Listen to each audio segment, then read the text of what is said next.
3000 step ওঠার। তো এখন আমরা চলে যাচ্ছি বাড়ি, কিন্তু এখন অতটা সহজ নয় যাওয়া। 3500 স্টেপ আবার উঠে যেতে হবে, স্নান মান করে ম্যাগি ট্যাগি খেয়ে এখন আবার উঠতে হবে। আর এই দেখো আয়ুষ আমাকে ওর জুতো দিয়ে দিয়েছে, ও এবার খালি পায়ে যাচ্ছে। আমি ওর জুতো হাতে নিয়ে নিয়েছি। এবার ও অনেক কষ্ট করেছে, আর ওর জুতোটা মানে সেরকম না যে অনেক ফোসা পড়ছে। ওই জন্য আমি ভাবলাম এবার আমি যাওয়ার টাইমে হেঁটে যাই খালি পায়ে, আর ও জুতোটা পরুক। আমার ভীষণ খারাপ লাগছে, কারণ আমি আসার সময় সবাই বলেছে, নিশিতা বলেছে, আয়ুষ বলেছে যে জুতোটা খুলে দিচ্ছি তোমাকে নাও, কিন্তু আমার মনে হয় আমি মানে আমার জানি না কেন মনে হয় যেন নিজে কষ্ট পাবো, ঠিক আছে, কিন্তু ওদের কষ্ট হবে তো খারাপ লাগবে। ওই জন্য আমি জুতো পরতে চাইছিলাম না, কিন্তু যাওয়ার সময় আয়ুষই বকাবকি করলো।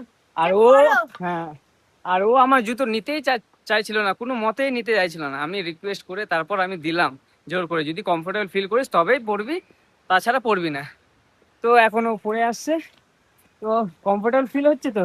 বিশাল কমফোর্টেবল, এবার তোমার জন্য খারাপ লাগছে।